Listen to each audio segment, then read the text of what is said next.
Welcome to Pulling an All-Nighter. I'm Margaret. And I'm Alice. And this is a special episode of Pulling an All-Nighter for Black History Month. We are celebrating Black History Month with a special guest here who is Patrick Adom, who is the founder of Very Puzzled. Very Puzzled provides a variety and a range of books, activities, games, puzzles with a diverse nature. Anybody out there who wants to see themselves represented in products, this is the place to go.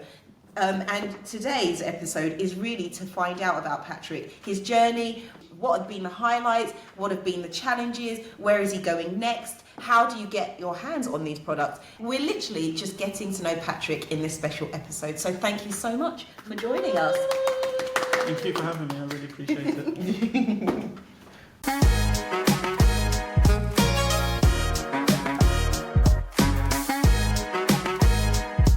What has inspired you to start this business? The main inspiration to get started was my daughter. So there was a phase when she was a lot younger and she was going through Frozen, and I thought I could do a lot better. I wanted to make sure she, knew her heritage and culture, was proud of who she was. So that's where it all started. And what is your heritage? What is your culture? Where are you from? I'm Ghanaian, so Okay. I'm very proud and wanted to make sure my daughter had that sense as well. Yeah. For those who don't know, what is Very Puzzled? Can you describe it and can you explain it to our audience? So we currently do a range of physical products, so jigsaw puzzles, memory games and activity books. Parents gravitate towards them because they're very educational, but I think for children and families as a whole, it's about quality time, and we want people to spend quality time with their loved ones. Yeah. I think for me, where I discovered you was through Coding Black Females. And that was because they'd done a launch just around actually back to school drive, and I applied for their backpacks, which they were sending out for free over the summer to prepare children to go back to school. And I applied thinking nothing of it, didn't really think anything of it. And then we got our bags, and inside the bags, lovely stuff inside the bags. But the thing that jumped out to me was this. This book was absolutely incredible. Firstly, when I opened it, I thought, how did they know I was Nigerian? So I was gassed about that already. So then we took it on holiday, and Malachi in particular absolutely loved filling it out. So Malachi's 6. So he absolutely gravitated towards it. And we've got a thing about trying to teach him about our culture as well. We're Nigerian. Trying to teach him about his culture, learning the language, and it covers so much of it in there as well. So I guess my question is, having created the book, and obviously you've got one for Ghana as well, you've got one for Jamaica. I think we started off with Africa, the Africa puzzle, and then we did other puzzles for different countries. Then we just branched out to the memory games and then the activity books. I think in this country, like outside of Africa, you've got Jamaica, Nigeria, Ghana are the most popular countries. So we've tended to focus on those particular places for now. Yeah. And then, expand to other places in the future. Yeah. If anyone wanted to pick up your product, what should they expect? Because I know that you are really focused and passionate about family and family time. What should they expect through your resources and through your games and your memory games and books? I think for me, the overriding thing is have fun and just bond and kind of learn from each other. Don't stress the education part too much. I think children will get it. And it's hard. Being Nigerian, it's hard not to stress the education part to your child. I'm always saying, learn, read your book. But I have to say, these books, they're not even books. The booklets and the activity books make it exciting and interesting. Yes, so they do. I get what you're saying about not making it really focused on learning, but actually making it enjoyable, I'm guessing. Yeah, I'm similar. African parents, we're very strict, very and coming from that background, I also didn't want to repeat that as well. And children learn better when they're just having fun, when they're just enjoying themselves. They don't think once they think, oh, I'm learning. They kind of get turned off and they kind of want to stop and they want to do something else. So if you really want to engage them, just have fun and just enjoy it, and then I feel like wonderful things happen, and the time passes away, and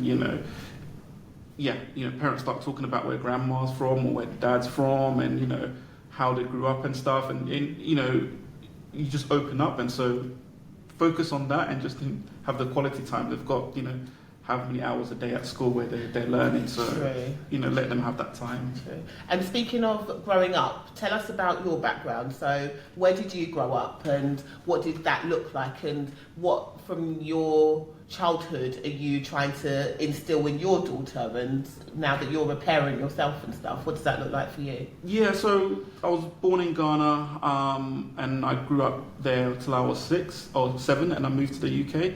So my mum left me with my grandma and my aunt, and so moved here when I was 7. It was a huge culture shock. It was cold, like the smells were different, the tastes were different, and the food wasn't as spicy, and just like really little things kind of grated on me. But I guess you come here for an opportunity to do better. So it was exciting as well. Yeah, so just grew up, didn't really apply myself academically. I'm not sure why, which was just very frowned upon. It turned out okay in the end. I was like, you're fine now, though. Exactly. I got a bachelor's and I got a master's, so See? There you All go. right. Just drop it. Just drop it for the people. African parents would not. And they won't tolerate it. Yeah. So and because I'm the eldest, I had to set the example, right? So they had to like. So how many siblings do you have? Oldest of how many? So I've got 3 siblings, 2 brothers and a sister. So they just They're following your footsteps. You are setting a trend. You are. They've all done far better than me. Like they're like very successful. So I'm the least successful in my family, which is fine. It's fine. I'm not bitter or anything. You're humble about it. I love them dearly, and I'm proud of them enormously. So it was just weird growing up, and I think the 80s were and the 90s were just like it wasn't cool to be African like it is now. So there was a lot of that, and I think I retreated and kind of wasn't proud and wasn't outwardly. So I think as I got older and I embraced my heritage and culture a lot more, I just wanted to make sure that my daughter never had that sense when I had her. So wanted to make sure she could always see and kind of understand all of our rich history and culture and customs and traditions and so forth. So I enjoyed growing up in Ghana. I think my mum is always a little bit upset, like having to have left me and stuff. But it's just the stuff that we do. Yes, Absolutely. it is. But I feel like I got to stay with my grandma, and I feel like I was treated like a little prince. And honestly, listen, you were living your best life. Honestly. Do you know what? The way our mum treats our kids at the moment, I know that you must have got first class treatment from your grandma. Nothing, you would have had to do nothing, I'm guessing. Exactly. So I'm really grateful for that. And it was at a time when any adult could discipline you, but I never received physical discipline from her. So. And again, it's about the quality time. We would just go to the farm and dig up yams and stuff. And for me, that was oh wow, this is where the food's coming from.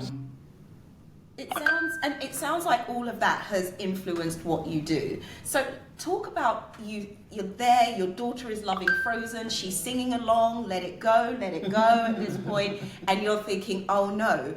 What is that brainstorm moment that made you think, okay, it's going to be puzzles or an activity book? Talk us through that brainstorm or journey that you went on. It didn't really start with puzzles at first. I had a number of different ideas, and one of them, I was at a cousin's wedding and I was communicating to another cousin, and I just saw his eyes glaze over, and it's I've just lost him. And this is a really smart, articulate guy, and I'm oh wow, okay. He doesn't get it. And that 30-second elevator pitch. Yes. And I mentioned the puzzle idea, and I have an African, and he's okay, he automatically put it. It's he automatically got it. So from then, I was I'll start something, and I think I was sitting down one day and just trying to think of a name, and I think within 1 or 2 minutes, very puzzle just came to me. It's that's quite cheeky, that's quite fun. Yeah. That's quite irrelevant, and it kind of felt like me, so the domain was available, and I was just okay, I'm just going to do it. I found an image that I liked, and I was able to reach out to the illustrator and ask him if he would update it for me, and he said yeah, so we got that done. So we had the mock-ups and things, and then I wasn't sure, and I asked my brothers and cousins in the WhatsApp group, what do you think? Would you know? Yeah, this is a great idea. We'll help you fund it. And I was oh, okay. Oh, wow. I said no though because you wanted all for yourself. Yeah. You're this is my business. Yeah, no, they're great people, and again, I love them, but just hard to deal with, like family. And that's like, it though. Sometimes you've got this thing and you're just like, actually, let me just keep it for a moment because. But also their support is equally as important in other ways, right? Yeah. No, yeah. I mean, they don't now, because I put so much in the WhatsApp group, I think it's just spam, they just ignore me now. So I don't get as much feedback, but at that moment, like, they fed back and it was like the feedback that I needed, like, okay, this could work, this was a good idea. So yeah, so I got like 100 made and just went on from there. Your own investment, right? Yeah, so at the time, and now I work full time, and at the time I was getting like a quarterly bonus, so it was like, I don't know. Is it the Ferrari? Do I buy the Ferrari, exactly, or do I do the puzzles? Exactly, it's like the BMW. But I thought, no, this is an investment, this is going to work, you know, this is long term, you know, so... Yeah, I think part midlife crisis and stuff. Listen, so, what a way to do a midlife crisis, though. You're just like, rather than buying a sports car, you thought, I'm going to start a business and do something that actually impacts and influences people in a positive and creative way. When I go through mine, I'm going to call you. Because that's inspirational. That's incredible. And did your daughter use the puzzles? So you've made the 100 puzzles. Who's the first person to use it, and how did you kind of get it onto the market? So I actually tested it out with her. And it was 2017. Was she like, no, Dad, this ain't it? No, she loved it, and it was at a time. So I think she was like 5, 6, and it was at a time where she was reading.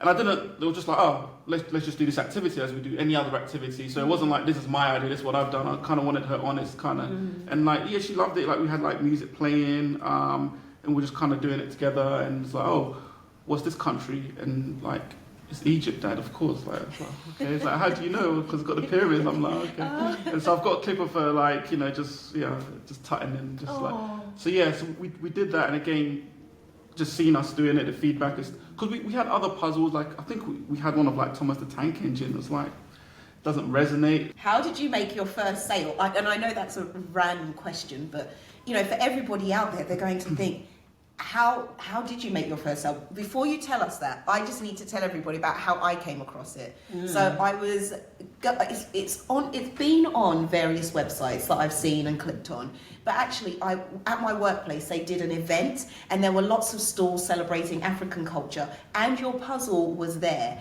and instantly I said, I have to get that puzzle. How long ago was this though? This wasn't recent. No, this was over 3 years ago that I stumbled across it. And I thought, oh my goodness, Xavian would absolutely love this. Even though she wasn't old enough to do puzzles, people. But I was like, she will be old enough to do a puzzle one day. So I bought it and I kept it, and it's literally sitting on our table, literally in her room. And that's how I came across it. So how did you get it into the market and encourage people like me to be able to get a hold of it? Okay, yeah. So it's going back a while now.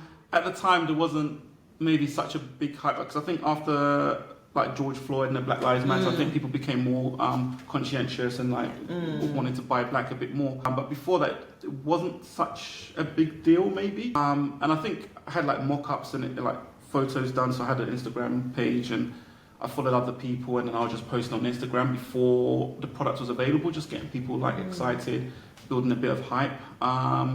So I think there were people following me and kind of interested, but the first sale, there is an organisation, Black History Studies, with Charmaine Simpson, so I followed them, and they had an event at the Africa Centre, so I actually took out like a stand there. I think it was like to celebrate Winnie Mandela.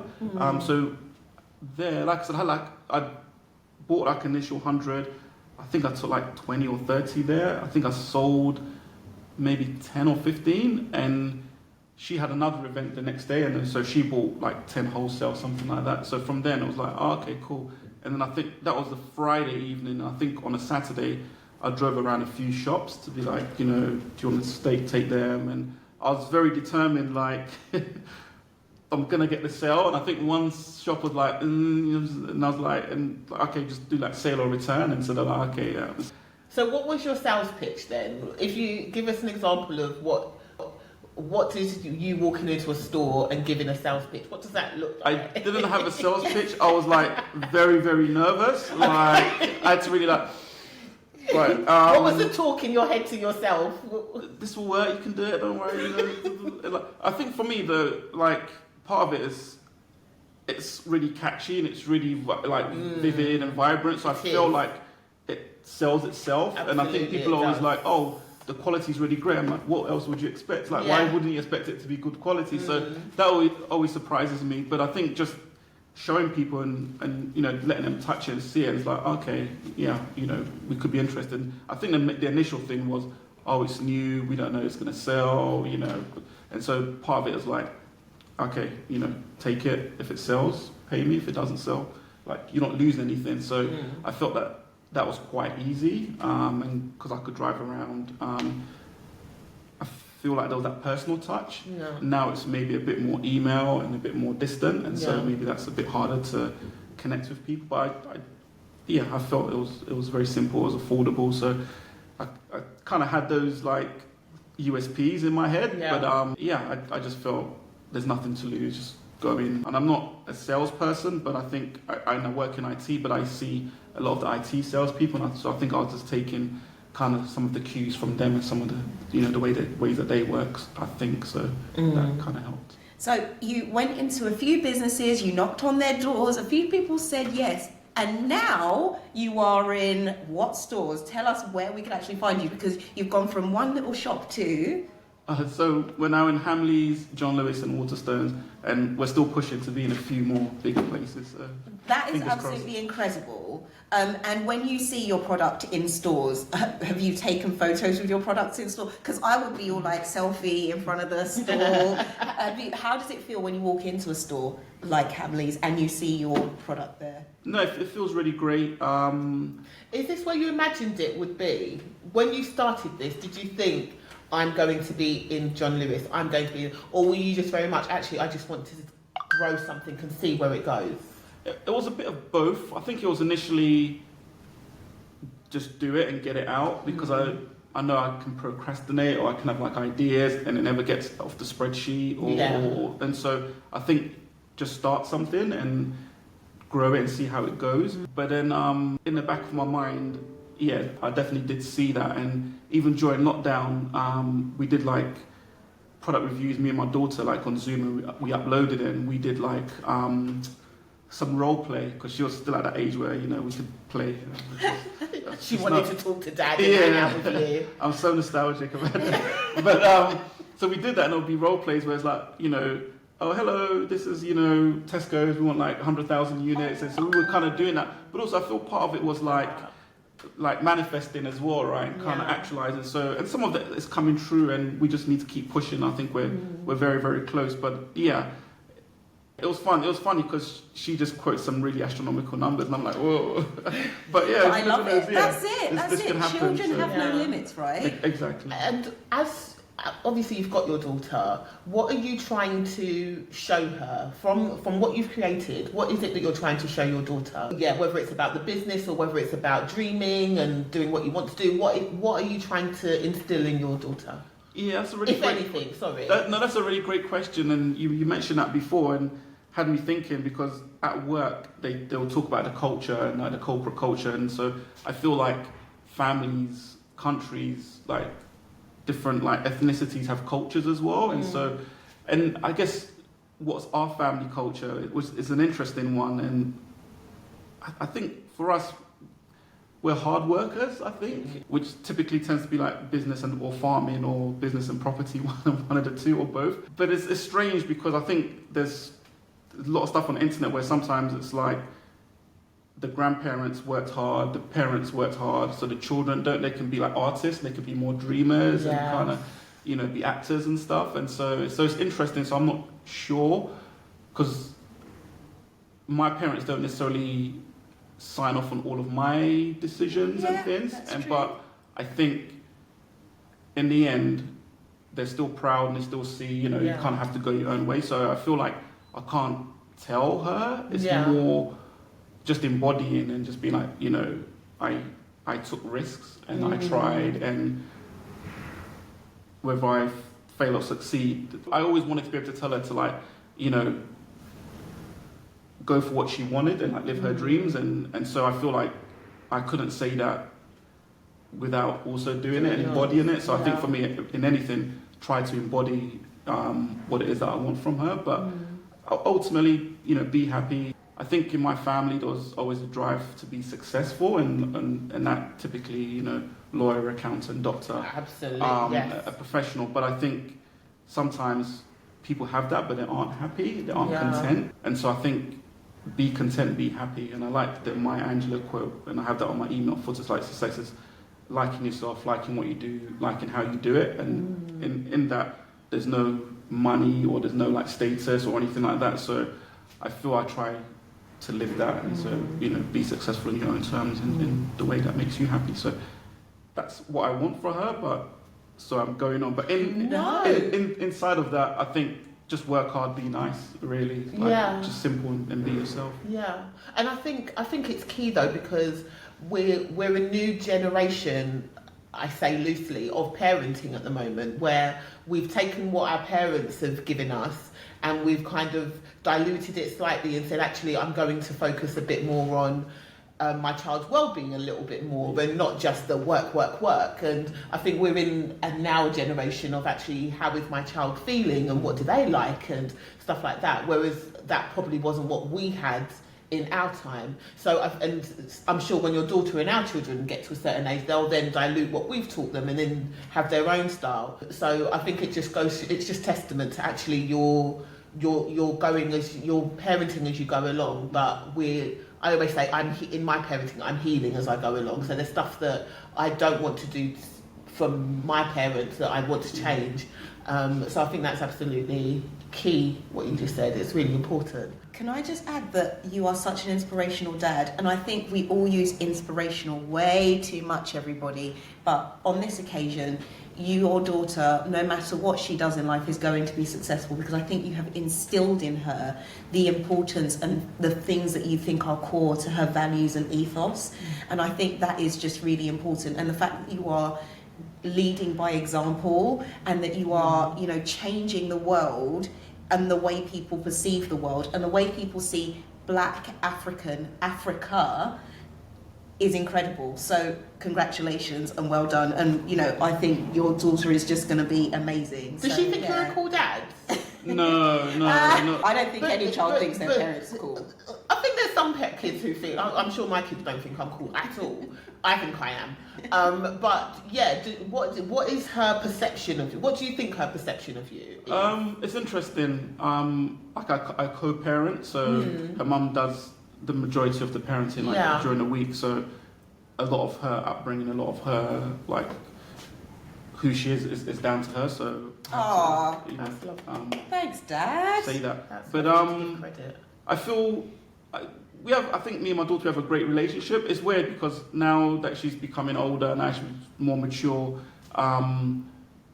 It's interesting. Before, I think she did look up to me, and my word was gospel in a way. And she's getting to those teenage years, and then she goes through it, and then all of a sudden you will be once again her hero. Yeah. Deep down you are her hero. Hold on, let's just take a pause on that and come back. Let's take a quick break. Guys, grab yourself a tea, coffee, water, a bit of juice, whatever it takes, and we'll see you in a sec.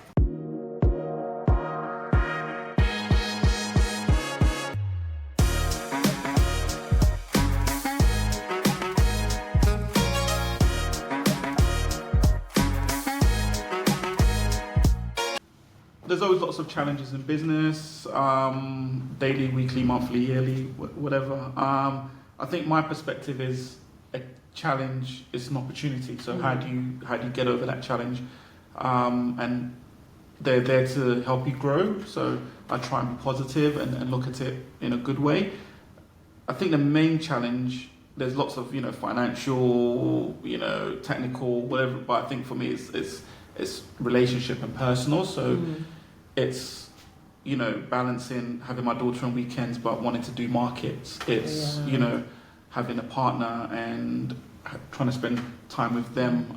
It's trying to see my mum a bit more. So having those, like, even friends and like siblings, and not spending time with them, and it's like you've got business that espouses quality time, and it's like you have no quality time. Yeah, so I'm a bit of a hypocrite, unfortunately, and so I don't have a balance. So it's really trying to build those relationships and have that human connection, because that's really, really important.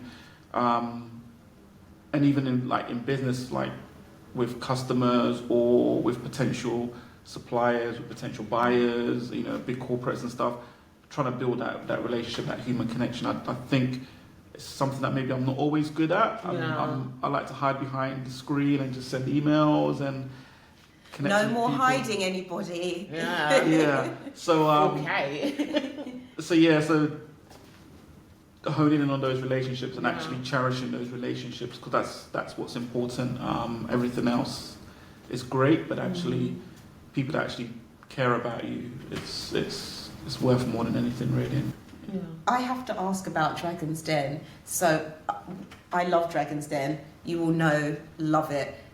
You went on Dragon's Den. What was your experience like? It was a good experience. Obviously, we didn't get the funding and so Spoiler forth. alert, spoiler alert. It wasn't broadcast, which kind of was also like a gut punch. But What year was that? It was end of 2020, I believe. So this was like the lockdowns had been happening and things. And they actually reached out to me, and at first I thought, it's like a scam email, right? It's like, but I replied, and actually it was legit, and it was. I feel like they maybe needed to up their diversity quota, maybe, and they found out about me, but it's fine, a win's a win, and whatever. So I prepped. They wanted like a lot of like paperwork and stuff, and it looks like a lot of information and a lot of digging that they have to do. Yeah, so that was all annoying and kind of jarring, but made it up to the studio in Manchester, and got to pitch on the day. And in my head, I had an idea of how it was going to go, and I was like, they're all going to say yes, it's going to be a bidding war, I'm going to get to choose, which ones I dragons want. were there on the day? So it was Tuka, Peter Davey, Sarah, and Deborah Meaden. And they were all nice, like, they didn't rip into me. I knew my numbers. I think that's the thing that was stressing me the most, like, you're gonna forget your numbers. But you know what, to be honest, whenever I watch it and people go on and they don't know their numbers, I'm like, come on, you know what show you came on, you know the numbers. So I'm glad you did know your numbers. So they were very nice. They didn't have anything negative to say. It was just the business at the time was very small, like I didn't have much traction. And it was hard because obviously you prepare for the best, or like you hope for the best and you prepare for the worst, and you see people on there and they get emotional. You think, why would they get? But it's quite emotional. I think the thing that hit me the most is like just driving back in the car, and it's like it was a moment. It was like a revelation where it was like, I just wanted my family to be proud of me. I just wanted to be able to go back and be the big hero. But it was like, they still love you. They're still proud of you immensely. Like, everybody loves you. And it doesn't even need saying. So I think just that realization, it just had me crying, like choked up in my car on the way back and stuff. And I called my mum when I got home, and like I burst out into tears to her. And like I think she was just worried, like, oh God, like, because I'm not like that typically. Yeah. So it's like she must have thought, geez, like, I think her first thing was like, why didn't you tell me I would have prayed for you? And I'm like, it's the last thing I need, but it's like... It was the last thing you needed to hear. So if I could just imagine her, like, just praying, and so I was like, That is such an African mum response. So it was good. It was a good experience, and I would go back maybe. It is what it is. But guys, the story didn't end there. It never ends there, because as an entrepreneur, you never gave up. So that was the semi-down. I wouldn't even call it down, because it's an experience. And then we're rebounding. We're on the way up. Tell us about the highlights, successes, achievements that you have got coming up. And this is just in this quarter. This is just in this quarter. As well, right? Yeah, so what I try and do every quarter, or at least every month, I will send out a newsletter to my customers, also to the shops that sell our puzzles, and also we cheekily will email like Tesco, Sainsbury's, and a bunch of other places, just to kind of stay current and relevant in them. So like for September, for instance, we worked with like 4 schools to get our products into, like, our activity book specifically into their schools, to trial it, to try and develop like a curriculum around it, and get an impact report. We worked with Coding Black Females, where you received your activity book. So we were in like around 300 backpacks, so that was good. Other things, we had some Black History Month events coming up. What else did we accomplish this quarter? Oh yeah, we did the Black History Month poster, so we're really, really proud of those. So they feature 25 Black British authors, children's book authors, and there's a digital guidebook for schools as well. So we've had quite a good reception from schools. So we've had about 100 schools order them. We had the MP Bill Reborough Addy, she ordered some and we matched her order, and so that's going out to, well, there was 100 altogether going out to schools in her constituency. So, and also the Pentecostal Community Bank did the same thing as well, and we're gifting it to schools on their behalf. So yes, each month, you know, because otherwise I think for me, I'm always just thinking about the next thing. I never really pause and reflect on, you know, what the successes and the highlights have been and how far I've come and the distance I've travelled. I'm just always thinking about the next thing and just, you know, never really pausing to reflect and be grateful, which is a really, really bad thing because, yeah, otherwise nothing's ever, yeah. So it's true though, because sometimes you don't live in that moment, and we always tell people live in the moment, enjoy the today and stuff. And you do get lost in like, oh, I've not got this yet and stuff like that. So it's nice when you do sit back and think, actually, this quarter I've done all of this stuff. Yeah. There's two more things: the app you've got to tell us about, and also the Hatch funding. Yep. Thank you for the reminder. So we went on an accelerator program with a company called Hatch Community Enterprises. So that was like an 8-week course. So it was like night schools, like every Tuesday at like 6. It's kind of grueling because you do your work, you might wolf down some dinner, and then you kind of open up your laptop again.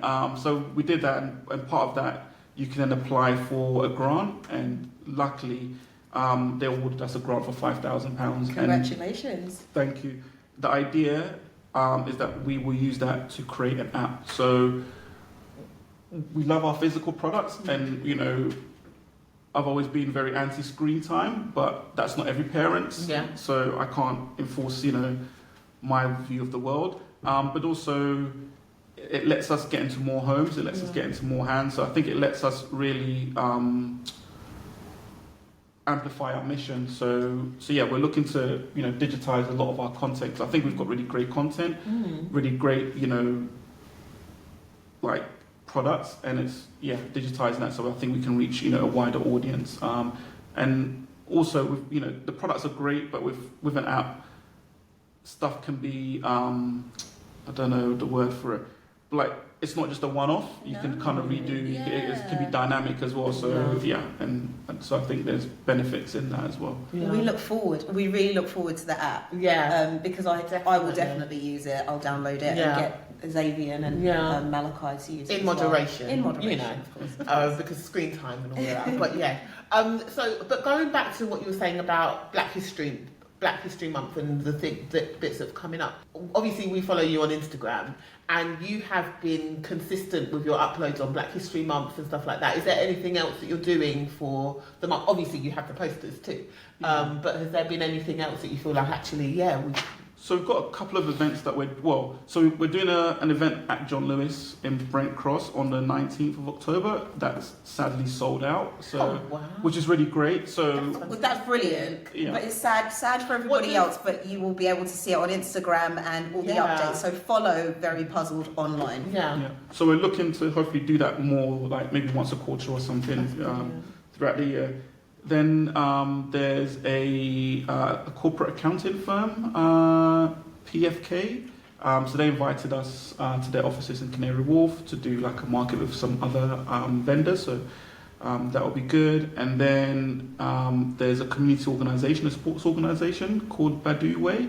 So they typically go into schools and kind of help with like extracurricular activities like in sports. So they're having a pop-up at their office in East London, so we're doing that on the 25th, and we're doing another thing on the 26th with Black Culture Market, so we're going to do like another family fun day. So just a few kind of We will please go and check it out as well. Spend your money with black organisations, especially Black History Month, but also outside of Black History Month as well. It's really important. So I just think it's brilliant that you're going to all these events, and obviously you take your products along with you and you sell them to the market right then and there. Yeah, so there's that part. Some of them now is going to be more like an experience, so it's less of the selling, it's more interacting with the posters, which are double-sided, and there's like an activity. People can take it away, they can make badges, but also make beads and bracelets and things. So we're trying to less selling, let's say, but it's just more the experience, the quality time, kind of, you know, take the load off, sit down for half an hour while you're shopping, and just, you know, relax and, you know, talk to your child. Because otherwise, I'm just always rushing around. We've got to buy this, what we having for dinner, and you're just thinking about the stuff, and you're not really engaging with it. And the poor child is getting so trying to just like give everybody, you know, the child a rest, the parent a rest, and everybody can just, you know, not kind of be in a moment, as it were. And you do kind of emphasise the family time. What would you say has been your kind of favourite family time? What does your favourite family time look like with your daughter, or if it's not just your daughter, with your wider family, whether it's your mum or your siblings? Because I think for us, family time looks different each time, because we love a games night. We do. So we always love, Margaret's the hostess with the mostess, so she always hosts like a games night at least once a year or something like that, and we do family time in that way. Or taking the kids out. So what does like family, what are your kind of highlight family time? It all varies. Typically with my daughter, just anything that involves ice cream, it seems, it's kind of our family time. And that's typically on holiday in the summers. And yeah, I remember like one year, I think we went to Wales, and like every day we'd get like a nice dolly or something. And at the end of the day, you know, I would read to her and like put her to bed and just be like, you know, what do you like today? What's your favourite part of today? And she'd be like, ice cream. And I'm like, okay. And it's like consistently every day, but it's like, doesn't matter what you do, doesn't matter what you, it's always gonna be ice cream. So it's you're like, you touched a whale today. Yeah. No, ice cream is still my favourite thing. So yeah, I think just anything. When she was a lot younger, we'd go to Wales, we'd pack up the car, like, I don't know, didn't have a lot of money, whatever it was. But and my sales spiel to her was like, it's not about where you go, it's not where you are, it's who you're with. That's important. It's like, oh, it's really tough. It's like, now she doesn't buy it so much. She's like, nah, you know, mum's taking me to Thailand. Dad. You've got to up your game, like, match like, the energy. Yeah. Dad, you do need to do an international trip. So, well, we do. We went to Lille, but drove through the Eurostar, the Eurotunnel, and you know, I thought that was quite idyllic. But again, still not Thailand. But, so that's the competition right now. But so yeah, just I think just any time where it's just quiet moments and things. Maybe I'm more introverted and things, but on a weekend, watching a good film, I think just spending time together, and it could be playing, you know, Connect 4 or Uno or doing our puzzles and things, but it's just the moments where you can kind of talk. Because your website, I didn't, Margaret is the one who actually brought it to my attention that you've got t-shirts and things like that on your website, which I was just like, oh my gosh, that's amazing. What would you say is, and this is going to be hard because it's going to be like choosing your favourite child, but what would you say is like your favourite product that you've made and you thought, oh my god, that is genius, man. We did that. What would you say is like one of your favourite items? Like I said, all of them, like we like them, but it's always like the newest product that we do becomes like the favourite almost, because that's like the newest thing that's come out, the one that you've kind of put the most, you know, recent time and energy into. Having said that, I think the Jamaica puzzle is probably my favourite, just because that came out, and because at the time it was like the Africa puzzle, and we did like Ghana, Nigeria, Ethiopia, and we did. The initial data was like, oh, find a country with the biggest population and just do puzzles for them. So it's like hence Ethiopia, Nigeria. And then we just realised, oh, actually, there's no representation for the Caribbean here. And there were actually some people like messaging us and stuff. It's like, oh, okay. And so we thought, okay, maybe do the Caribbean, but for some reason we just went with Jamaica, and it just sold so much. And it's consistently like the second bestseller for us. And it's like, okay, that's strange, because you'd have thought maybe Nigeria or Ghana. And it's like, okay. And yeah, so that just, and we've not been able to replicate it. Like, we've tried like Barbados and Trinidad, and it's like, no, not the same energy. Jamaica like, stand up. No, big time. So and that's kind of, I think that's where we almost found our mojo, as it were. We found like our template, because the way we kind of did it, have like the number of people on there and stuff, and that became the template for the rest of our other puzzles. So yeah, really proud of that, and really proud of how well that was received, and yeah. And I'm really proud of it as well, because as most of you know, my husband is Jamaican and my daughters are half Jamaican. So we've got that puzzle at home, absolutely love it. And Xavier is so proud because she can have like the Nigerian puzzle next to it, the Jamaican puzzle next to it, and she has that diversity and connection to both. So yeah, I have a personal connection to it. So thank you personally. And what is your number one bestseller then? You said The Africa puzzle. The South African one. Okay. And for anyone who is looking for your website and they're thinking, right, okay, I'm going to buy something. What would you say is like the starter? Like, this is like the standard, you've got to have this, as well as everything else, but you have to have this in your pack. Yeah, I would say that the Africa puzzle, because I think whether you're African or like Caribbean, I think your heritage typically will stem in Africa. So that's always a great one to start with. It also depends on the age of the children and the family. Like with the memory games, they're great because they can also be used by younger children. So whilst the puzzle is more for 5 and above, the memory games, I think even 3-year-olds could typically do them.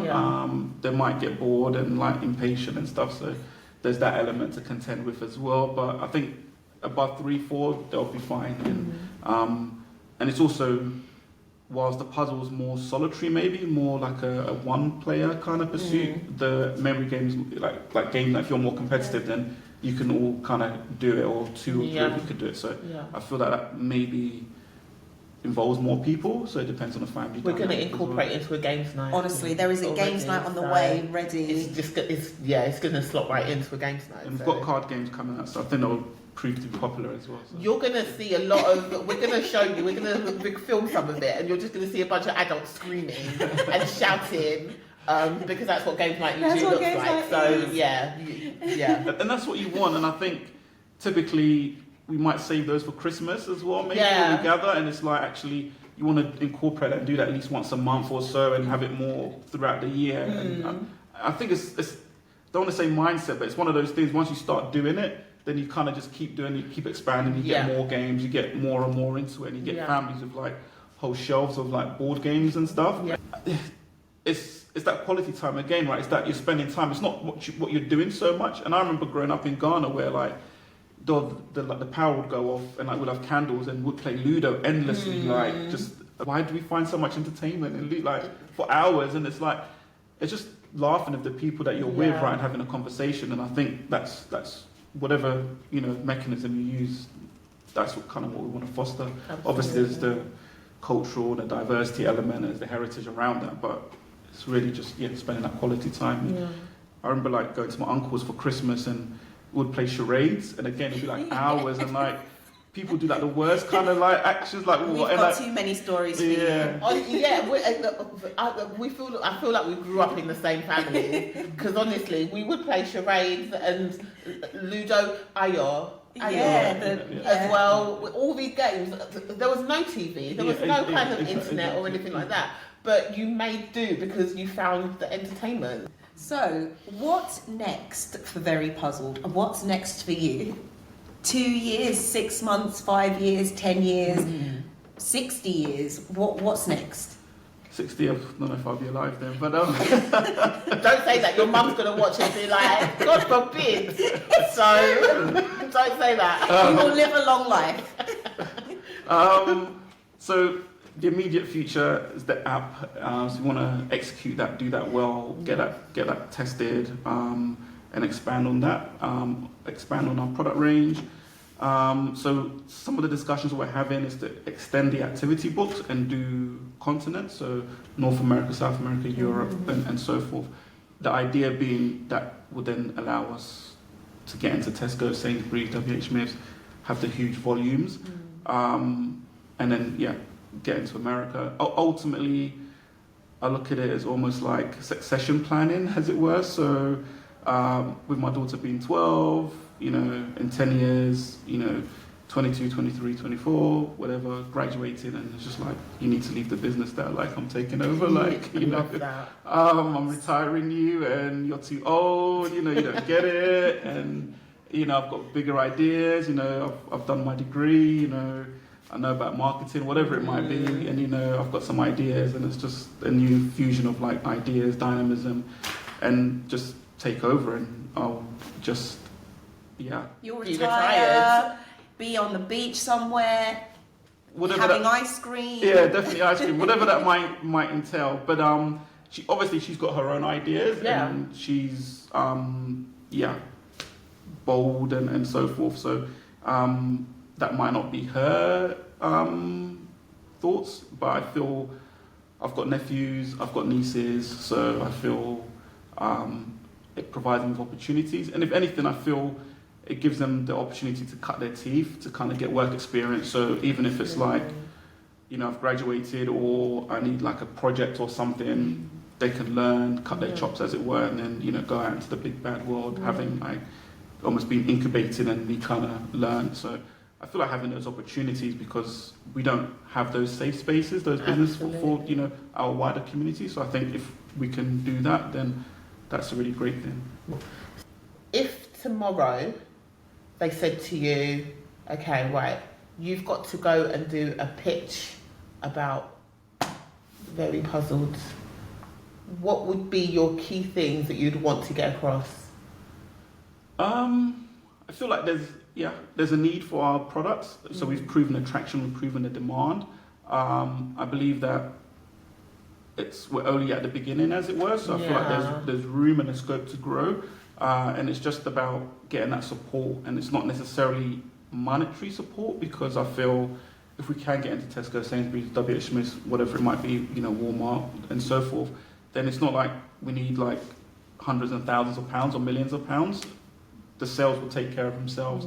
So that's where we're trying to get to, and that's why, you know, I'm excited about what I do, because I see it as, you know, it's a legacy. So it's a long running thing where, you know, I can leave it behind for somebody else and they can manage it, and it's, you know, it's an entity on itself, and it exists outside of me, and, you know, other people can, you know, come in, do stuff and take it on. So hopefully, in 60 years it will still be going, because I see other puzzle companies, Ravensburger and Gibson's, and it's like one of them, it's like the great granddaughter that's running the business, and it's been going for like 102 years, and it's like, oh, cool, that's, you know, that's a really, really great legacy to have, and something to leave behind. It is. Amazing. I just wanted to ask, so was that a conscious decision then to make it a limited company rather than a community interest company? Was that part of you thinking about legacy?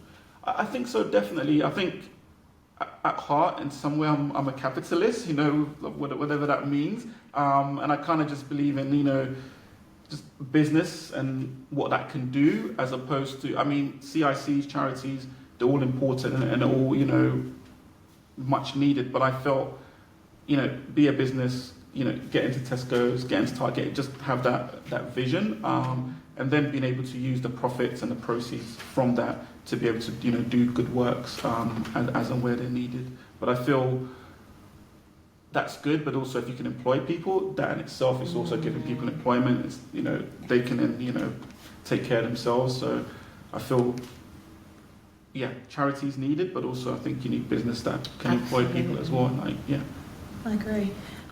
We're about to wrap up, but we've got something special for you guys, super special for everybody who's watching. Patrick has not only given us a load of products that we're going to give away, you guys get to actually win some stuff. And in addition to that, so we're going to send out a link to to a competition for you to promote and share it. But also there is a code for you guys, 20% off for the month of October. 20% off, guys. So go online and use the code. We will share it with you. Use the code. But we're in October. But let's remember, Christmas is coming. Christmas is going to be here before you know it. And everyone who's going to be there, me, every year who waits until the last minute, this is your time to actually start buying your Christmas presents. So while there's a discount as well, I encourage you. It's true. Do you know what? I'm not even talking to you lot, I'm talking to myself because I'm going to watch this back later and say to myself, I should have done this. So therefore, this is for all you lot. Just use the code and buy your Christmas presents from now. Agreed. And also, thank you so much for providing gifts and giveaways for everybody out there. We want to say a personal thank you for coming on Pulling an All-Nighter 100%. podcast. It has really been such a journey, such an experience, and to meet the man himself who has created these products, it really is just truly inspiring. Yeah, really. You're a story of resilience to me. Yeah. I feel like you're so resilient, like just the constant hiccup to keep going. I've got so much respect for people who build the business and everything else, and the knockbacks, but they keep on going, and the achievements in the court. I just think it's amazing, and you have to have a certain level of grit and resilience to just keep on going, and I just find it just really inspiring. Yeah, amazing, so lovely. Appreciate it. Thank you. Make me tear up. We just want to say thank you so much to Patrick from Very Puzzled for joining us today on this special episode of Pulling an All-Nighter. But hold on, before we go, there are two more things we need to do. The first one is to ask you, when was the last time you pulled an all-nighter? So I'm going to be very contrary on this. Apologies. So I'm very, very strict on, like, I watched the thing on the Steve Bartlett's thing about like sleep, and so now I'm like adamant, like 10:30 I'm in bed. Like, oh really? Yeah, I'm quite strict. Okay. Almost religious. So yeah, my other half's not so keen, please. But it is what it is. So last time, I really can't remember. Like, You've not been staying up. All right. So working on even the if it's not the puzzle. last time, what was the significant time that you pulled an all-nighter for? Wow. Hold on, did you even stay up late for presentations? Like, you've got a presentation tomorrow? No, in bed by 10. Yeah, I love that. even at uni, I think that's the last few times I did an all. But I feel like, I don't know, because I'm an early person, I'll try and do the stuff in the morning. And also, I don't know, if I'm staying up too late, I feel stressed, like you've done something wrong, like, you're in trouble, so I can't do it. So. I love that answer. But that's true. perfect. That's perfect. All right, great. Thank you. And now we've got some quick fire questions. Anybody who has watched Pulling an All-Nighter, Getting to Know Us episode, you know we love some quick fire questions. So why not for our guests? So Patrick, are you ready? Brace myself. Let's go for it. Okay. So, are you a morning person or a night owl? Morning. I feel like we knew the answer to that one already. Favourite season, winter, spring, summer or autumn? Summer. Okay. Cats or dogs? Cats. Hold on, why? They seem a bit more independent. Dogs like quite needy. You need to walk them. Cats just do their own thing, right? And like, Cats, sometimes I feel like they don't like you either. Yeah. They play hard to get, so, okay, all right. Favourite show or movie you watch on repeat? Goonies is one of my favourites. Yeah. I've never seen Goonies ever You're in missing my out. life. I don't even know what it's Do about. watch it. Like, put it on Saturday. Get the kids. Oh, Is it a that's kids' good film? idea. Yeah, it's... It's like a 12 hour. I think there's a couple of swear words, but it's mostly Yeah. Oh. For the 80s, Yeah, it was alright for the kids in the 80s. It'll be alright for them now. It'll be fine. Watch the Goonies over the weekend. Family time, as we said. Fair enough, true. I have to ask, Nigerian or Ghanaian jollof rice? Ghanaian jollof rice. Really? Although now just more rice and peas, to be honest. Oh! Okay, alright. If you could be any superhero, who would you be? Black Panther. Black Panther. Live without internet or live without heating? I would have to have internet. So you'd be cold? I feel like I've been in Ghana somewhere, so I'll be okay. Okay, alright. That's it. That's it. Fantastic. Loved your answers. Absolutely brilliant. Thank you so much for joining us, Patrick, from Very Puzzled. Thank you so much. Thank you. All right, and thank you guys for watching, and we'll see you on the next episode. Bye-bye. Hi, my name is Patrick Adom, And I'm Naeem Adom, and we are. co-founders of Very Puzzled. The problem as we see it is that there's a lack of representation, diversity and inclusion within the children's toy market. The genesis for Very Puzzled started when Naima was a lot younger, and I found that there wasn't any toys that represented her culture, heritage and history. Faced with this problem, we have three options. 1. To just leave it as it is. Well, when he was younger, there wasn't as much diversity. and I turned out okay. Or 2, we could pray, petition, and ask somebody to do something about the situation. The third option was to, Be the change ourselves, and we opted for option C. exactly. Based on that, we developed a range of stunning jigsaw puzzles that help families spend quality time together.